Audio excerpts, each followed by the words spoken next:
Hello student, good morning.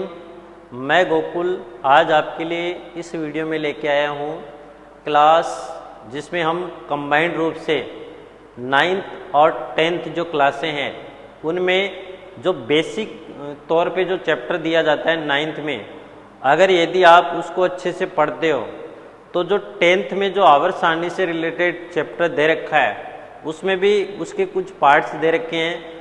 तो इसमें हम इस जो चैप्टर है जिसका नाम है परमाणु संरचना एटॉमिक स्ट्रक्चर, ठीक है, उसके हम कंबाइंड रूप से चलने वाले हैं जिसमें 9th का सिलेबस भी कवर होगा और 10th का सिलेबस है वो भी क्या हो जाएगा, कवर हो जाएगा। और बाकी कुछ पॉइंट्स है तो उनकी मैं अलग से वीडियो है वो अपलोड करने वाले हैं, कर दूंगा, ठीक है। ये हमारा जो टॉपिक है उसका नाम है परमाणु की जो संरचना होती है वो कैसी होती है। तो ये इस टॉपिक के अंदर हम जो पढ़ने वाले हैं वो पढ़ेंगे परमाणु की संरचना। अब इस टॉपिक के अंदर जो हम पढ़ेंगे वो सबसे पहले पढ़ेंगे कि जो परमाणु है, ठीक है, उसके बारे में किसने बताया था, परमाणु के अंदर कौन कौन से अपरमाणु कण उपस्थित होते हैं वो हम पढ़ने वाले हैं। उसके बाद में हम इसके अंदर पढ़ेंगे कि जो परमाणु है तो परमाणु की संरचना के संबंधित जो मॉडल है जिसमें हम जे थॉमसन का परमाणु मॉडल है उसके बारे में हम अच्छे से पढ़ने वाले हैं। सेकंड हम पढ़ेंगे रदरफोर्ड का परमाणु मॉडल, नील्स बोहर का परमाणु मॉडल। ये सब पढ़ने के उपरांत हम जो इसके अंदर पढ़ने वाले हैं जो बेसिक है हर क्लासों में जो काम आता है, आगे आप सीनियर में भी जाओगे, साइंस में आप जो केमिस्ट्री का पोर्शन होगा उसमें भी ये पॉइंट है वो प्रमुख रूप से काम आता है, जिसमें हम पढ़ेंगे जो परमाणु के कोश हैं उन कोशों में इलेक्ट्रॉन का वितरण वो किस प्रकार होता है, उनका सूत्र क्या होता है, उसके बारे में हम देखने वाले हैं। उसके बाद में हम जो पढ़ने वाले हैं वो पढ़ेंगे कि जो परमाणु है तो परमाणु में जो इलेक्ट्रॉन है उसका वितरण किस प्रकार होता है जिसे हम इलेक्ट्रॉनिक विन्यास कहते हैं। इलेक्ट्रॉनिक विन्यास किस प्रकार किया जाता है वो सब हम देखने वाले हैं। और इसी के साथ साथ हम देखेंगे कुछ आवर्त सारणी जो है उसके अंदर अपवाद हैं, जिसमें जैसे ये क्रोमियम है, कॉपर है, चांदी है, सोना है, प्लेडियम है, ये कुछ अपवाद हैं जो आवर्त सारणी में जो अर्थात जो अफबाउ का नियम है या जो बोर-बरी का सिद्धांत है उस सिद्धांत के जो नियम है उसका पालन नहीं करते हैं। अर्थात अफबाउ के नियम के अनुसार जो इलेक्ट्रॉन का वितरण है वो इन परमाणुओं का नहीं किया जा सकता, अर्थात इनका इलेक्ट्रॉनिक विन्यास नहीं किया जा सकता है, वो सब हम देखने वाले हैं, ठीक। और उसके उपरांत हम अंत में ये जो पूरा परमाणु है उसकी जो स्ट्रक्चर होती है वो हम बनाने का प्रयास करेंगे। तो ये सब हम इस वीडियो के अंतर्गत जो पढ़ने वाले हैं। अब देखते हैं, इसको शुरुआत करने से पहले हमें कुछ बातों का ध्यान रखना आवश्यक है, ठीक। वो बातें क्या हैं कि जब मान लो कि कोई दो वस्तुएं हैं, उन दो वस्तुओं को आपस में रगड़ते हैं, जब किन्हीं दो वस्तुओं को आपस में रगड़ा जाता है तो उन वस्तुओं को रगड़ने से उसके ऊपर आवेश प्राप्त हो जाता है, अर्थात वे वस्तुएं क्या हो जाती है, वैद्युत रूप से क्या हो जाती है, आवेशित हो जाती है, अर्थात इसमें विद्युत का गुण जो है वो प्राप्त हो जाता है। अब जैसे कुछ उदाहरण है, जैसे मान लो एक कंघी है, उस कंघी को हमारे सूखे बाल है उसके ऊपर इस प्रकार रगड़ते हैं, तो ये जो कंघी है या जो ये मार्कर है उसको सूखे बालों के ऊपर रगड़ते हैं और फिर इसे किसी हल्की वस्तु या जो मिट्टी है उसकी सतह के ऊपर लेके जाते हैं, तो मिट्टी की जो परतें हैं या जो कण हैं वो उस वस्तु से चिपकने लगती है। तो ये सब किसके कारण हुआ, आवेशों के कारण। तो आवेशों के कारण इस प्रकार से ये संभव होता है, ठीक है। और जब किसी एबोनाइट की छड़ है उसको रेशम से रगड़ा जाता है तो उसमें भी जो आवेश है वो आपस में एक वस्तु से दूसरी वस्तु के ऊपर स्थानांतरित होते रहते हैं और वस्तुएं वो चालक की भांति व्यवहार करने लगती है, ठीक है। तो इस प्रकार जो वस्तुएं वो वैद्युतीय गुण जो है वो आसानी से प्रदर्शित करने लगती है, ठीक।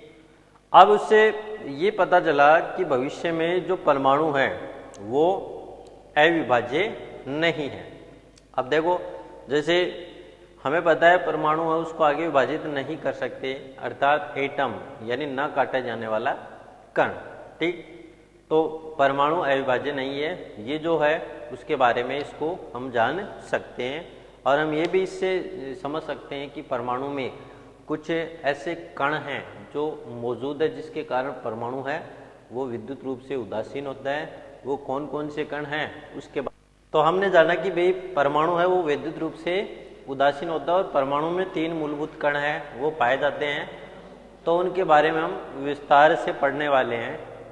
तो परमाणु में वो कौन कौन से मूलभूत कण उपस्थित हैं तो उनको जानते हैं और उनको ध्यान से या अच्छे से उनको पढ़ने वाले हैं। तो अगला हमारा जो पॉइंट रहेगा वो रहेगा पदार्थों में आवेशित कण। पदार्थों में आवेशित कण, तो पदार्थों में कौन कौन से आवेशित कण उपस्थित मौजूद होते हैं उनके बारे में अब हम देखने वाले हैं। तो बात आती है 19वीं शताब्दी की। ठीक है, 19वीं शताब्दी में स्पष्ट हो गया कि परमाणु अविभाज्य नहीं है। कब? 19वीं शताब्दी में ये स्पष्ट हो गया कि परमाणु अविभाज्य नहीं है, अर्थात हम बोल सकते हैं परमाणु में आवेशित कण या अपरमाणु कण, आवेशित या अपरमाणुक कण उपस्थित होते हैं। आवेशित या अपरमाणु कण उपस्थित होते हैं। ठीक है, वो कण कौन कौन से हैं? तो सबसे पहले जो अपरमाणु कण होते हैं जिसमें आता है इलेक्ट्रॉन। मुख्य रूप से जो अपरमाणु कण उनकी बात कर रहे हैं। उसके बाद में प्रोटॉन और उसके बाद में आता है न्यूट्रॉन। तो ये 3 अपरमाणु कण उपस्थित होते हैं। अब हम इन तीनों के बारे में विस्तार से पढ़ने वाले हैं। तो देखेंगे, सबसे पहले बात करते हैं इलेक्ट्रॉन।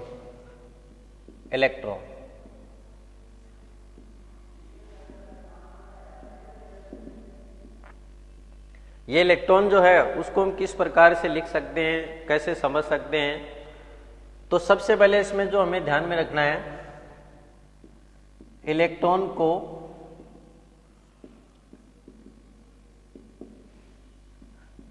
अंग्रेजी के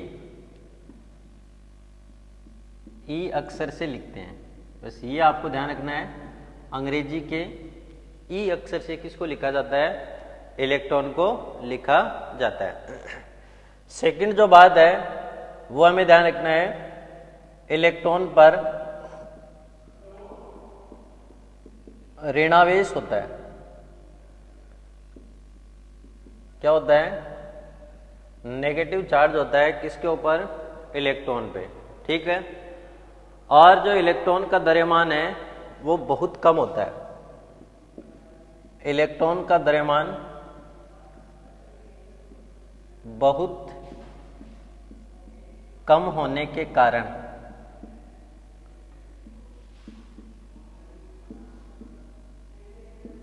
शून्य माना जाता है। बहुत कम है इसलिए उसको क्या मान लिया जाता है? नगण्य जो है मान लिया जाता है। अब देखो, अक्सर ई से लिखते हैं।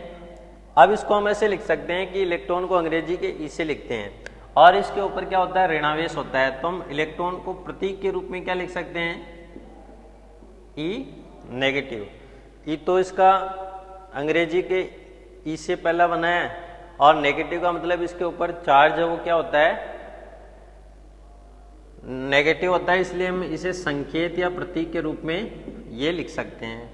सेकंड, इसमें हमें जो ध्यान रखना है वो रखना है इलेक्ट्रॉन का द्रव्यमान। इलेक्ट्रॉन का द्रव्यमान, तो इलेक्ट्रॉन का मास कितना होता है? फिक्स होता है, तो वो हमें ध्यान में रखना है। तो होता है 9.0 यानी 9.0109 इंटू 10 की घात -31 किलोग्राम। तो इलेक्ट्रॉन का द्रव्यमान कितना होता है 9.1009 इंटू 10 की घात माइनस 31 किलोग्राम। फिर बात आती है इसका सापेक्ष द्रव्यमान की। इलेक्ट्रॉन का जो सापेक्ष द्रव्यमान होता है वो होता है 1/1836।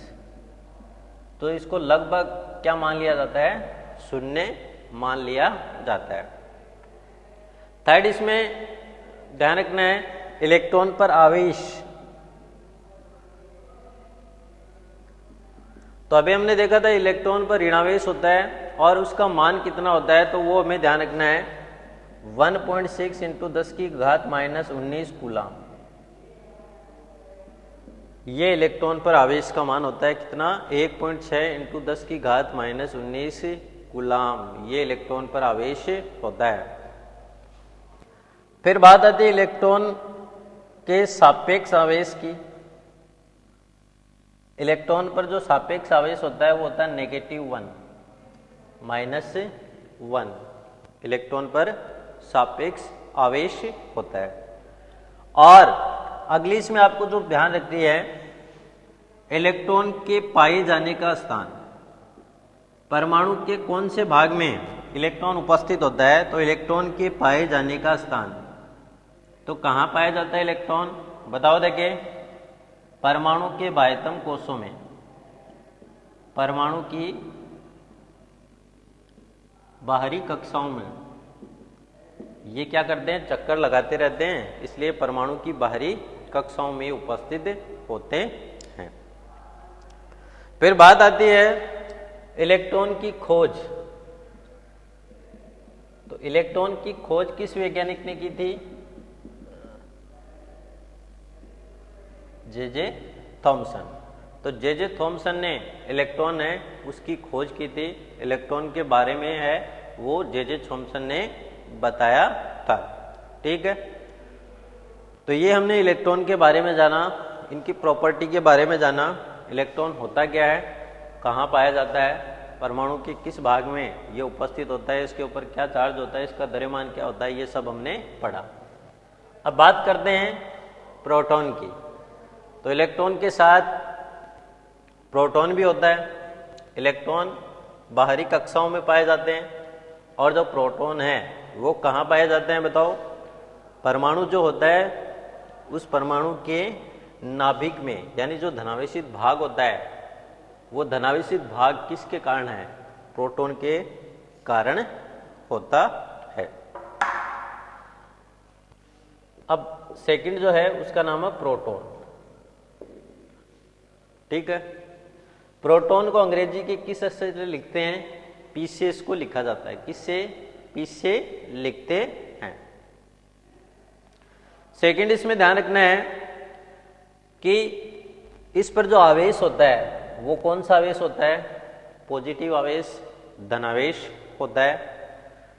इसका सापेक्ष द्रव्यमान, तो इसका यदि हम सापेक्ष द्रव्यमान की बात करें तो सापेक्ष द्रव्यमान कितना होता है, 1 होता है। किसका, प्रोटॉन।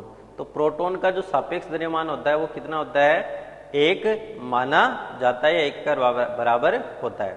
ठीक है, और हमें पता है प्रोटॉन के ऊपर क्या है, धनावेश है, तो हम इसको क्या लिख सकते हैं, P+। संकेत या प्रतीक के रूप में हम इसको क्या लिख सकते हैं, P+ लिख सकते हैं। क्यों, क्योंकि P अंग्रेजी का नाम है और पॉजिटिव आवेश है, इसलिए हम इसको क्या लिख सकते हैं, P+। आसानी से लिख सकते हैं, पॉजिटिव प्लस। ठीक है, अब हमें इसमें जो ध्यान रखना है वो ध्यान रखना है प्रोटॉन का द्रव्यमान। सापेक्ष द्रव्यमान हमने लिख दिया, प्रोटॉन का द्रव्यमान। तो प्रोटॉन का द्रव्यमान होता कितना है, तो प्रोटॉन का द्रव्यमान होता है 1.672 इंटू 10 की घात माइनस 27 किलोग्राम। तो ये आपको ध्यान में रखना है, प्रोटॉन का द्रव्यमान कितना होता है, 1.672 इंटू 10 की घात माइनस 27 किलोग्राम। उसके बाद में हमें जो ध्यान रखना है वो सापेक्ष द्रव्यमान। तो सापेक्ष द्रव्यमान हमने अभी देख लिया कितना होता है, एक। कितना होता है, एक होता है। फिर इसमें ध्यान रखना प्रोटॉन पर आवेश, प्रोटॉन पर आवेश कितना होता है तो वो हमें ध्यान में रखना है। तो प्रोटॉन पर आवेश कितना होता है 1.6, कितना होता है 1.6 इंटू 10 की घात माइनस 19 कूलाम। ये प्रोटॉन पे आवेश होता है। अब देखना इसमें इलेक्ट्रॉन पे भी और प्रोटॉन पे आवेश का मान कितना होता है 1.6 इंटू 10 की घात माइनस 19, 1.6 इंटू 10 की घात माइनस 19 कूलाम। और इसमें भी क्या होता है कूलाम, लेकिन इसमें नेगेटिव होता है और इस पे क्या होता है पॉजिटिव होता है। तो ये चीज़ें हमें इसमें अच्छे से याद रखने की आवश्यकता है। और ये जिस पे सापेक्ष आवेश की बात करें, इसके ऊपर प्रोटॉन पे, तो सापेक्ष आवेश के रूप में देखा जाए तो सापेक्ष आवेश कितना होता है +1। कितना होता है +1 होता है। तो ये आपको इसमें जो चीजें है वो अच्छे से पढ़नी है। अब पढ़ना इसमें पाए जाने का स्थान। अब बताओ प्रोटॉन कहां पाया जाता है, परमाणु के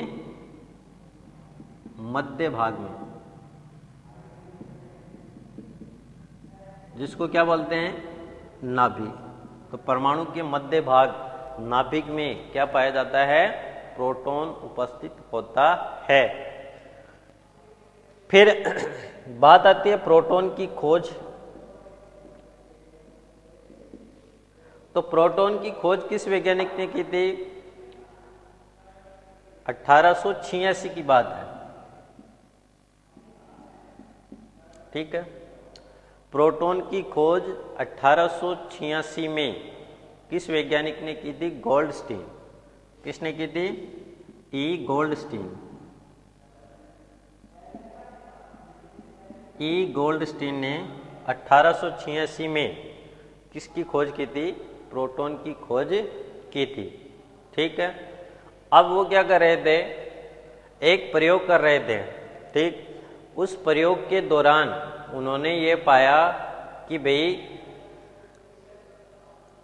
जब वो प्रयोग कर रहे थे, जैसे मान लो इस प्रकार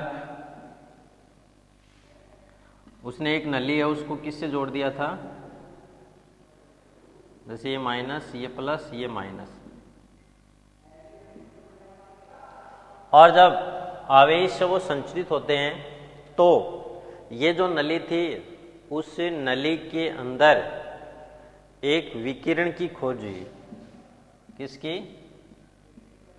विकिरण। उन विकिरण को उसने जो नाम दिया, किसने, गोल्डस्टीन ने, उनको केनाल किरणें का।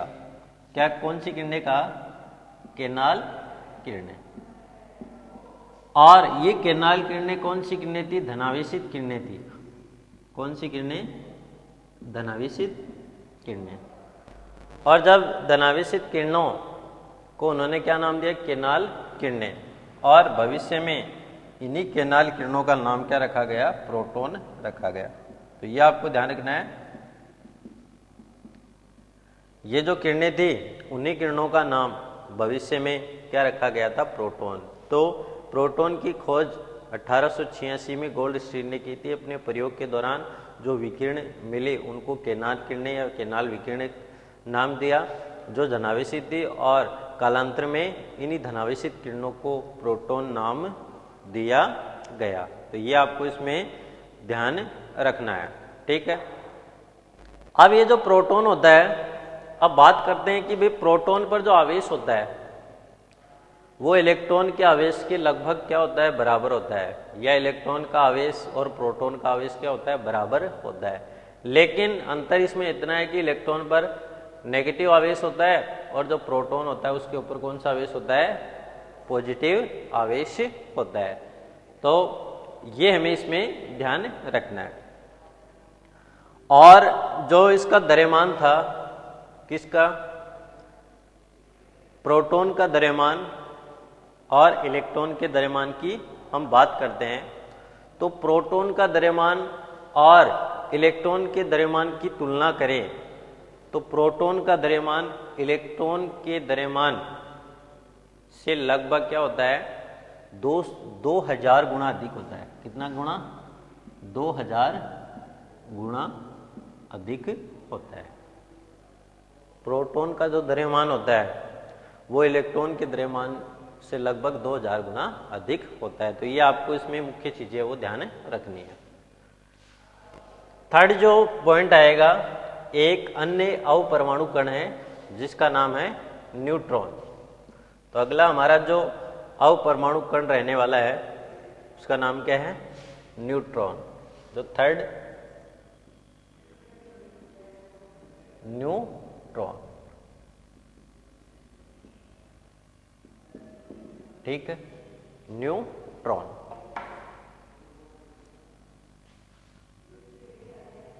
ठीक है, अब देखो सेम वही चीजें इसके अंतर्गत जाननी है।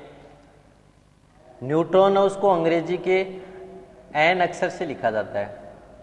पहली बात, न्यूट्रॉन को अंग्रेजी के एन अक्षर से निरूपित किया जाता है। इस पर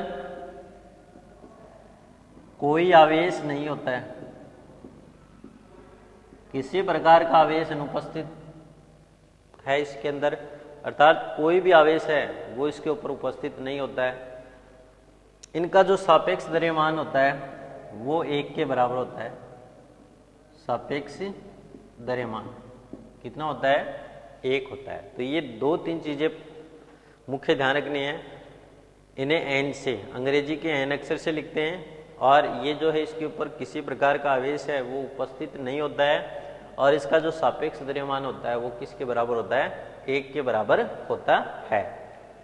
अब इसका जो हमने संकेत लिख दिया या प्रतीक है वो लिख दिया, क्या होता है? एन। क्या होता है? एन। सेकंड है इसका जो द्रव्यमान, हम बात करते हैं न्यूट्रॉन के द्रव्यमान की। बताओ कितना होता है न्यूट्रॉन का द्रव्यमान? तो कितना होगा? 1.674 इंटू 10 की घात -27 किलोग्राम। 1.674 इंटू 10 की घात -27 किलोग्राम। ये क्या होता है? न्यूट्रॉन का द्रव्यमान। सापेक्ष द्रव्यमान 1 होता है जो हमने लिख दिया। और आवेश, आवेश क्या होता है? 0। और जो सापेक्ष आवेश है, आवेश भी 0 है और सापेक्ष आवेश वो भी क्या होता है? 0 होता है। और ये भी क्या है? 0। और पाए जाने का स्थान, तो न्यूट्रॉन जो है वो कहाँ उपस्थित होता है? परमाणु के किस भाग में पाया जाता है? तो परमाणु के नाभिक में उपस्थित होता है या नाभिक में पाया जाता है। फिर बात आती है इसकी खोज 1932 में की गई। 1932 में किसने की थी? जेम्स चैडविक ने। एक वैज्ञानिक था जिसका नाम था जेम्स चैडविक, और उस चैडविक ने इस न्यूट्रॉन की खोज की थी। और जब वो खोज करते उन्होंने पाया कि परमाणु में एक ऐसा अपरमाणु कण उपस्थित है जिसके ऊपर किसी प्रकार का आवेश नहीं है, अर्थात वो न्यूट्रल है। और इस न्यूट्रल नाम के आधार पे इसका नाम क्या रखा गया? न्यूट्रॉन रख दिया गया। आवेश अनुपस्थित होने के कारण, न्यूट्रल होने के कारण इसका नाम क्या रख दिया गया? न्यूट्रॉन। आवेश अनुपस्थित के कारण न्यूट्रल या न्यूट्रॉन नाम रख दिया। अब इस न्यूट्रॉन की जो खोज है वो प्रोटॉन व इलेक्ट्रॉन के खोज की पश्चात हुई। तो पहले प्रोटॉन और इलेक्ट्रॉन की खोज हो चुकी थी और लास्ट में किसकी खोज हुई थी? इस न्यूट्रॉन जो है उसकी खोज हुई थी। अब जो न्यूट्रॉन का द्रव्यमान है वो प्रोटॉन के द्रव्यमान के लगभग बराबर होता है। तो ये आपको ध्यान रखना है, न्यूट्रॉन का द्रव्यमान प्रोटॉन के द्रव्यमान के लगभग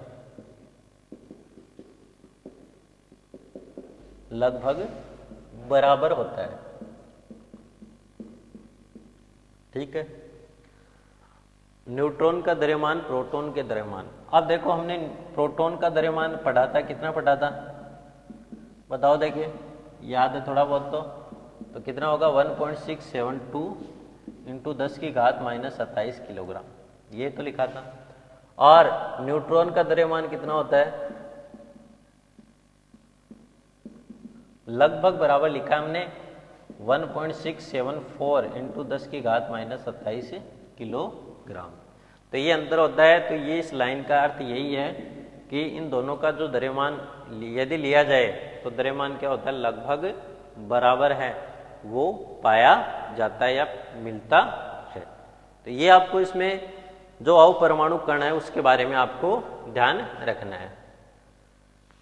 अगला जो हम एक पॉइंट लेके देखते हैं, हम हाइड्रोजन के बारे में पढ़ेंगे। ठीक है, और हमने अभी तक ये पढ़ा कि भाई कोई भी परमाणु है, उस परमाणु के नाभिक में प्रोटॉन और न्यूट्रॉन उपस्थित होते हैं और इलेक्ट्रॉन जो है वो बाह्यतम जो कक्षा होती है उसमें चक्कर लगाते रहते हैं। लेकिन एक परमाणु ऐसा है जिसमें न्यूट्रॉन अनुपस्थित है। जैसे अगला जो पॉइंट के रूप में हम इसको लिखते हैं बिना न्यूट्रॉन का परमाणु, बिना न्यूट्रॉन का परमाणु। तो बिना न्यूट्रॉन का परमाणु कौन सा है, तो हमने अभी तक ये जाना कि भाई एक परमाणु है, जैसे मान लो ये परमाणु है, ये परमाणु की एक कोश है और ये नाभिक है। इस नाभिक में प्रोटॉन और न्यूट्रॉन है और जो इलेक्ट्रॉन है वो चक्कर लगा रहे हैं। मान लो आप इलेक्ट्रॉन चक्कर लगा रहे हैं। लेकिन बिना न्यूट्रॉन का एक परमाणु है जो है हाइड्रोजन। ठीक, अब देखना हाइड्रोजन का परमाणु क्रमांक यदि हम लिखें तो हाइड्रोजन का परमाणु क्रमांक होता है 1। कितना होता है, 1 होता है। कैसे देखना, आवर्त सारणी जो है, इस आवर्त सारणी में हाइड्रोजन परमाणु है, उस हाइड्रोजन परमाणु को 1 नंबर पे रखा गया है, इसलिए इसका परमाणु क्रमांक क्या होता है, 1 होता है। और परमाणु क्रमांक हमने देखा था, परमाणु क्रमांक किसके बराबर होता है, P की संख्या यानी प्रोटॉन की संख्या। और इसका यदि परमाणु द्रव्यमान लिखे तो होगा P + N की संख्या। ठीक, अब जो हाइड्रोजन का परमाणु होता है, इस हाइड्रोजन के परमाणु में, तो हाइड्रोजन का यदि हम परमाणु बनाना चाहें तो हम ऐसे बना सकते हैं, ये पहला इसका कोश है, इसमें एक तो इलेक्ट्रॉन होता है, कितना, 1 इलेक्ट्रॉन होता है और 1 ही प्रोटॉन होता है, और जो न्यूट्रॉन होता है वो 0 होता है। क्या होता है, 0 होता है। किसमें, हाइड्रोजन के परमाणु में। तो हाइड्रोजन का जो परमाणु है उसमें न्यूट्रॉन अनुपस्थित होता है और केवल प्रोटॉन और जो इलेक्ट्रॉन है वो ही उपस्थित होते हैं। तो ये आपको इसमें अच्छे से थोड़ा ध्यान में रखना है। तो ये हमने इसको जाना किसके बारे में, हाइड्रोजन के बारे में। ठीक, अब हम जो आगे इसमें पढ़ेंगे, ये हमने जो परमाणु के अंदर कौन कौन से आवेशित कण होते हैं उनको हमने अच्छे से जान लिया। अब जो हमारा अगला वीडियो रहने वाला है, उस वीडियो के अंतर्गत हम जो पढ़ेंगे वो सबसे पहला जो पॉइंट होगा वो पढ़ेंगे जो परमाणु की संरचना से संबंधित मॉडल। तो परमाणु की संरचना के बारे में सबसे पहले किसने बताया था, उन्होंने कौन कौन से मॉडल है वो प्रस्तावित किए थे, उनके बारे में हम विस्तार से पढ़ने वाले हैं।